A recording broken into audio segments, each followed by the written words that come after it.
Good evening. Thanks for joining us this Sunday. I'm Sabrina Zainal, and these are tonight's top stories. Unemployed man detained for attacking imam at mosque.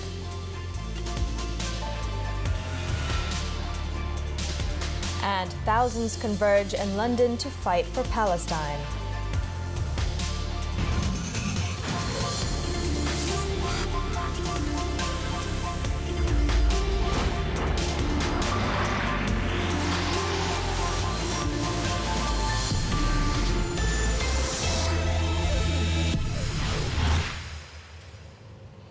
We begin the bulletin in Terengganu, where an unemployed man stabbed an imam who was reading the Quran at Masjid Kampung Apal early today. In the 6:30 a.m. incident, the victim, 37-year-old Muhammad Amin Muhammad Noor, was injured on the left chest, which required 7 stitches. Besut District Police Chief Superintendent Muhammad Zamri Muhammad Rawi said the 23-year-old man was found positive on methamphetamine and admitted to stabbing the victim.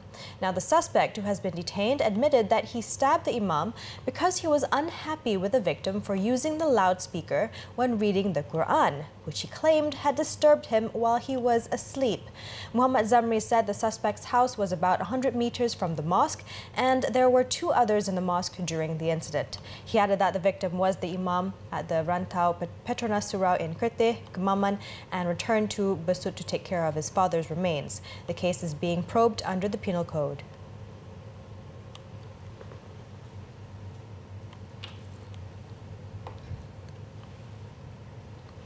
Now, over in Selangor, a 26-year-old motorcyclist who was part of a motorcycle convoy was killed in a collision early today.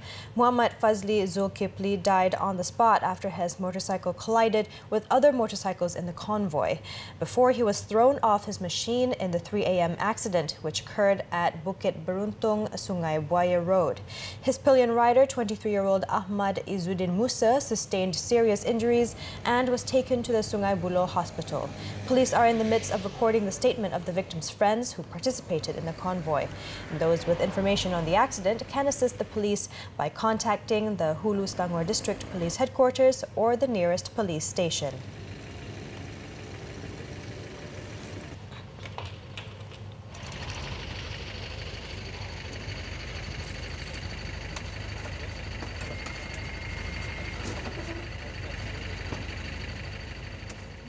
A man was picked up in Kuala Lumpur after he was found to have used a fake car registration number on a Toyota Velfire.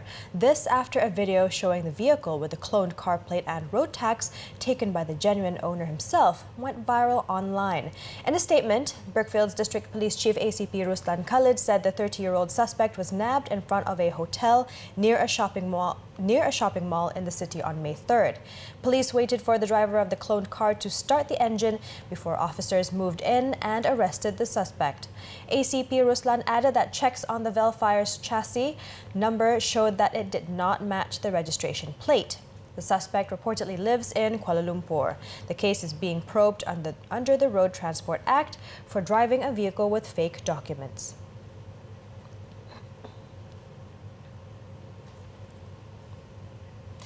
Three men were picked up by police in a pre-dawn raid at an entertainment outlet in Petaling Jaya. They were suspected of being linked to secret societies. Police also detained 2 Indonesian women as well as a Bangladeshi man for working at the premises, which did not have a valid permit.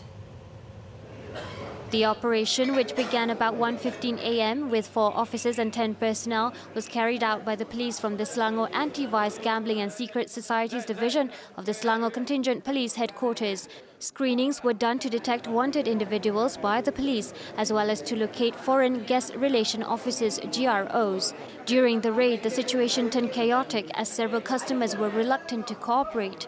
However, police managed to control the situation, with a total of 35 visitors were screened. The 3 tattooed men arrested were believed to have had previous criminal records.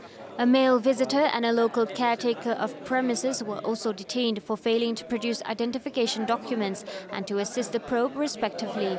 Checks revealed that the premises had a business license but had operated beyond the permitted hours. Police also seized 13 bottles of various brands of liquor after discovering that the premises did not have a license to sell liquor. The case is being investigated under the Immigration Regulations 1963, the Immigration Act 1959, and the Entertainment and Places of Entertainment Enactment 1995. All those arrested were taken to the Petaling Jaya District Police Headquarters for further action.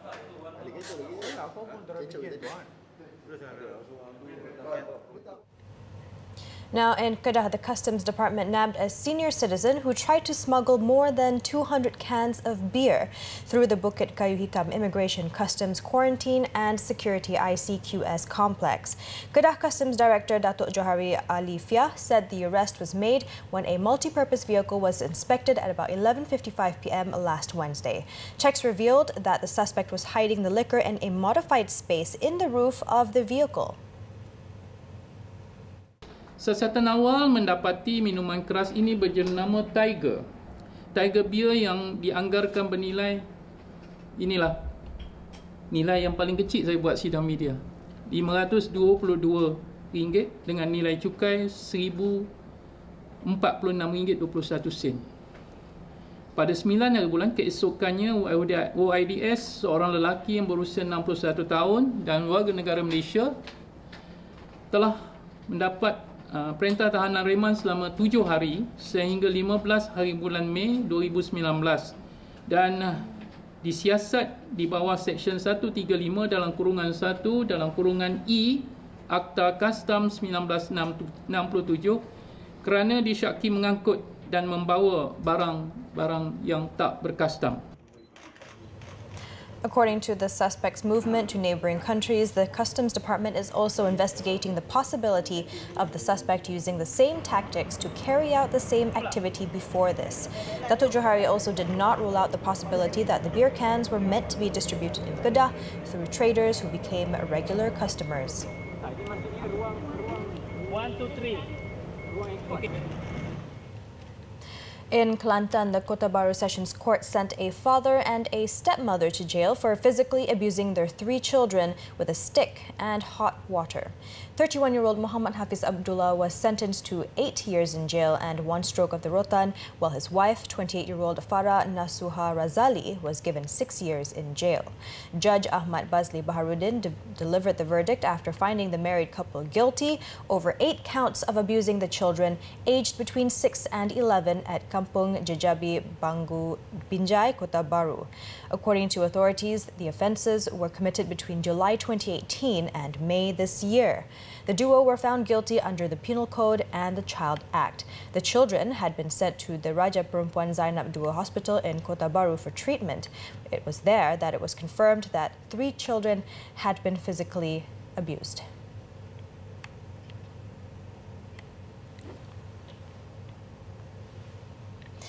Now, the water supply in Klang has been almost fully restored. This followed supply disruption due to breakdown of main pipes near the Banting-Taiping West Coast Expressway, WCE, last Saturday.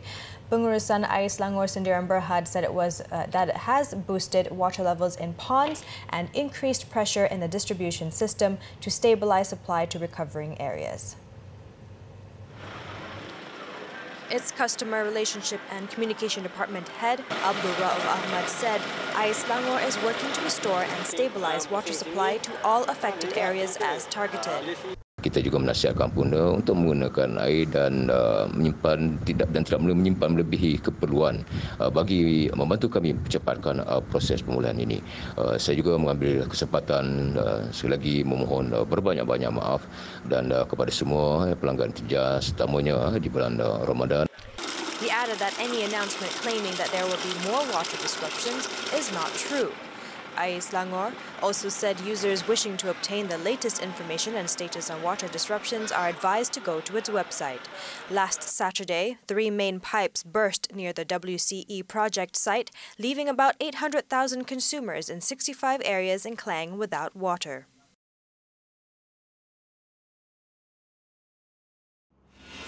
Consumers, meanwhile, were relieved that the water disruption problem following the pipe burst incident has come to an end. Seminggu ni memang masalah lah air tak ada ni kan. Sebab sebab dia terputus tu, dia macam tiba-tiba. Lepas tu kita orang memang tak ada standby air. Harapkan tangki je. Nasib baik saya, keluarga saya ni, anak seorang ni kan. At least bolehlah pakai tangki kalau Macam anak ramai tak boleh lah. Macam saya terpaksa mandi tempat kerja. 1 minggu sampai semalam ada latang sikit kotor punya lah. Hari petang suruh talah lagi. Itu dah. Air catu kan, then sejak few days ni memang langsung tak ada air, not even a drop. So memang tangki lori ada. So don't know how long, sebab Syahbaz pun macam tak bagi tahu berapa lama benda ni akan go on.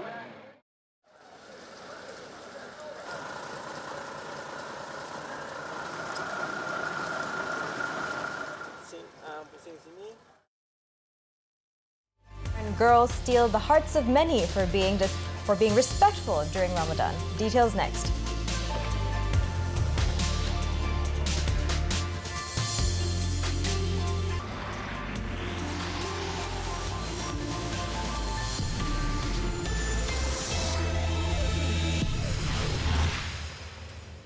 Thanks for staying with us. Pakatan Harapan PH still needs DAP advisor Lim Kit Siang to be in the pact even if Datuk Sri Anwar Ibrahim does not become the Prime Minister. Deputy Prime Minister Datuk Sri Dr. Wan Azizah Wan Ismail said the change of power to the next Prime Minister is made among the PH leadership, which also involves the Iskandar Putri Member of Parliament. Kita memang peralihan kuasa itu bergantung pada pimpinan. Jadi tak apalah apa-apa, tapi saya naklah juga yang Muhammad semua kita bersama-sama dalam menuju Malaysia baru ni kan. The Deputy Prime Minister spoke to the media after launching the International Nurses Day 2019 at Hall D Malaysia Agro Exposition Park, MAEPS. She was responding to Lim's statement in Sandakan on May 9th that he would retire if the Prime Minister calls for a general election instead of giving the PKR President the premiership.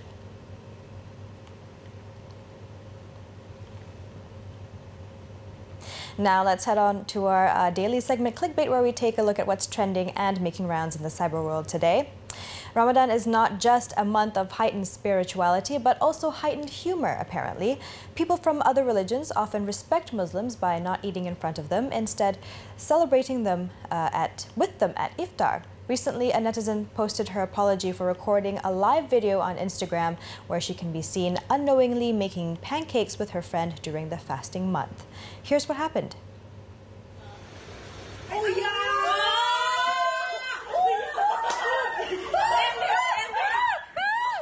The 16-second video revealed the duo discussing pancake recipes before their friend suddenly realizes that it was Ramadan.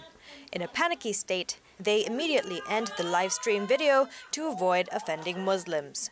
However, netizens, especially Muslims, found it rather humorous instead, with some saying that it is not an issue for such a video to be posted. Others recalled their own experiences witnessing their Chinese classmates sneaking out to eat during the fasting month. Following the apology, many netizens praised the girls' genuine concern and respect they showed towards Muslims.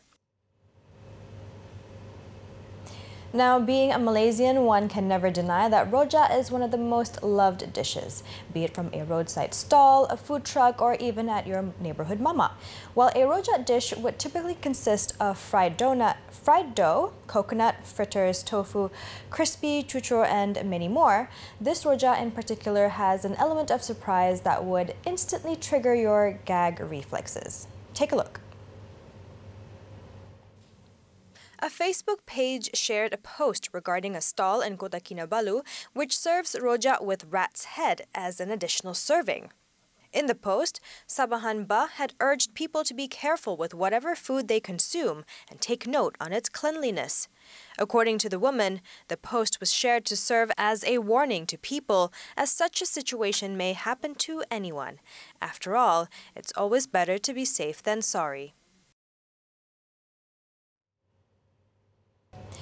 In conjunction with Mother's Day today, Prime Minister Tun Dr. Mahathir Mohamad paid tribute to his wife, Tun Dr. Siti Hasma Muhammad Ali, and all mothers around the world. Tun Dr. Mahathir wished them a happy Mother's Day.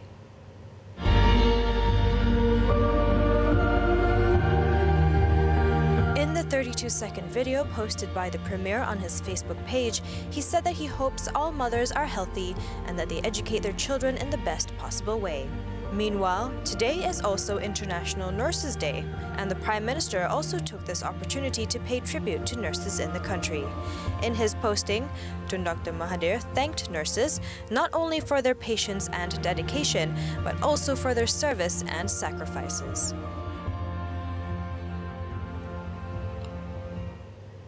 A mother's love knows no end. In conjunction with Mother's Day today, we brought you a heartwarming story of a single mother who is still raising her 33-year-old disabled and only child despite her age, a routine she said she would not trade with anything else. 77-year-old Fatima Abu has been living on the breadline since her husband's passing 4 years ago. But her undying love for her grown-up special needs daughter, Nur Afiza Kadirun, beats the odds. The hardcore poor housing program PPRT resident in Rambai, Malacca, pledged to take care of Nur Afiza till her very last breath, come what may. She said having the chance to raise a child forever was a blessing. Tadi susah ni kita rasa makan tu makan. Jadi macam ni ya.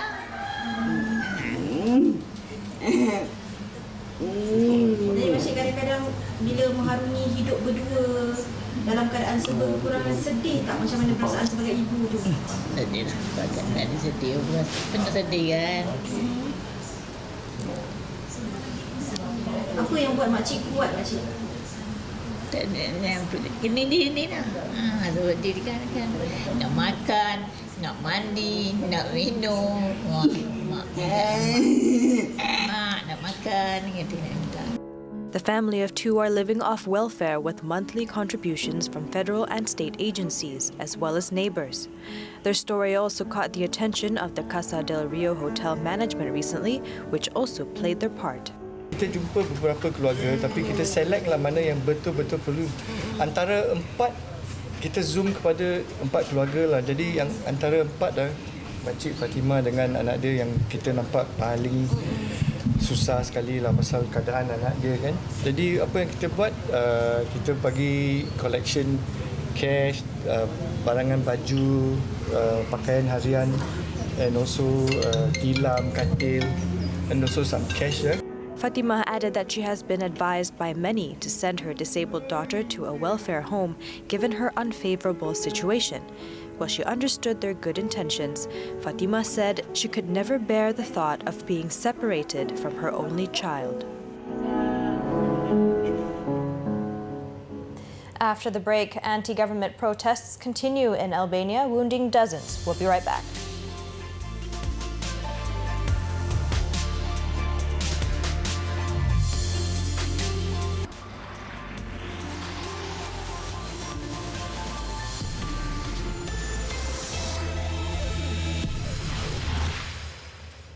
We're back with world news. In the UK, hundreds of pro-Palestinian activists marched through London on Saturday alongside key figures calling to free Palestine and for an end to unprecedented attacks on Palestinians by Israel. This comes as a week-long exchange of air raids and rockets that have killed at least 25 Palestinians reaches its peak, and demonstrators are seeking for Israel to be held accountable for violations of international law.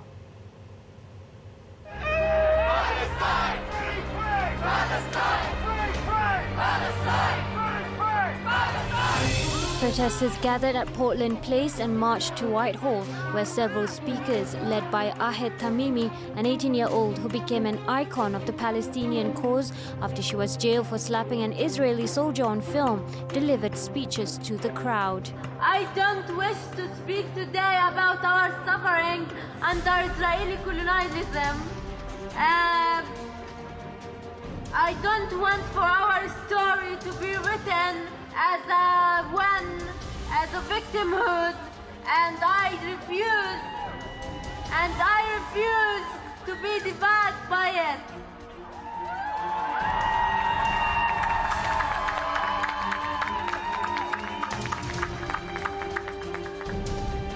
We choose to struggle for freedom and justice. We choose to be a freedom fighter. Injustice anywhere, injustice everywhere. From the river to the sea, Palestine will be free. Thank you. Tamimi was joined by a few other British icons who have been fighting for the rights of Palestinians, including rapper Low Key and Stop the War Coalition's Salma Yaqub, who played a big role in bringing people together for the national demonstration for Palestine. We're here today to say to the Palestinians, we see that you exist. We stand with you as you resist, and we shall see you return. From Birmingham, literary icon Benjamin Zephaniah, who is a long-term staunch supporter of the Palestinian cause, also joined in. In a promotional video for the event, the poet compared the Palestinian fight for freedom with that of South Africa. South Africa is now free. It's not perfect, but at least the South African people have the right to help shape the destiny of their country. But what about the Palestinian people? Their destiny will be decided by President Trump and the Israeli government. Well, it will if the world stands by and does nothing. The demonstration also marks the beginning of the Nakba Week of Action, and it is expected to be the largest in Britain since mass protests and rallies were held during the summer of 2014.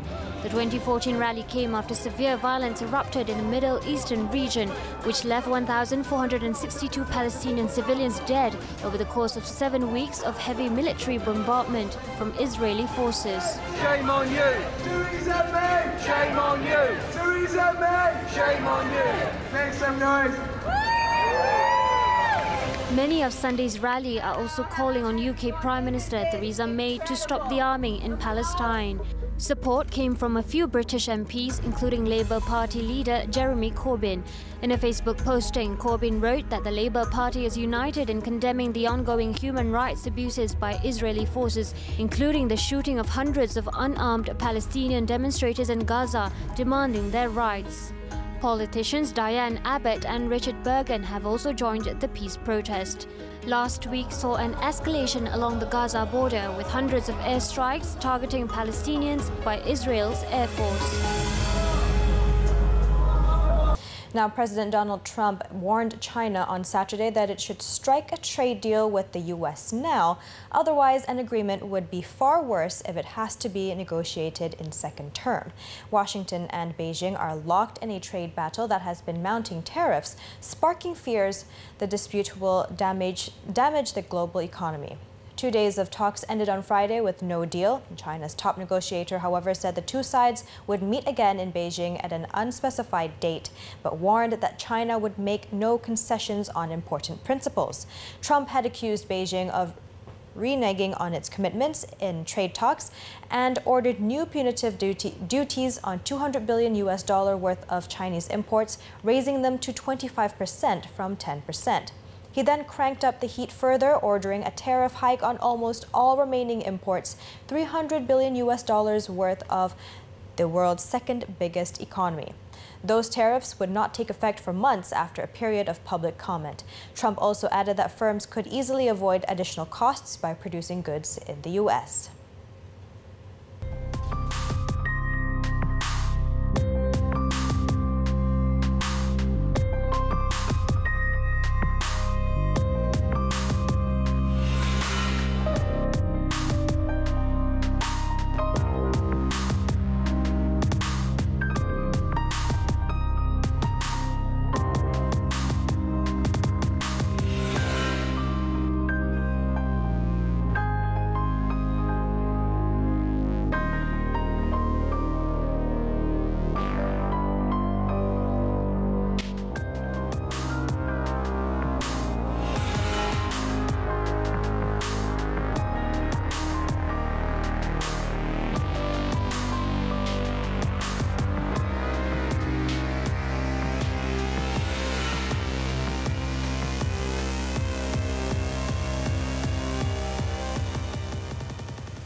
In the spirit of Ramadan, a group of moms in Indonesia have come up with a way to remind Muslims around the world to perform the rituals through a hilarious parody of K-pop band Blackpink's latest hit.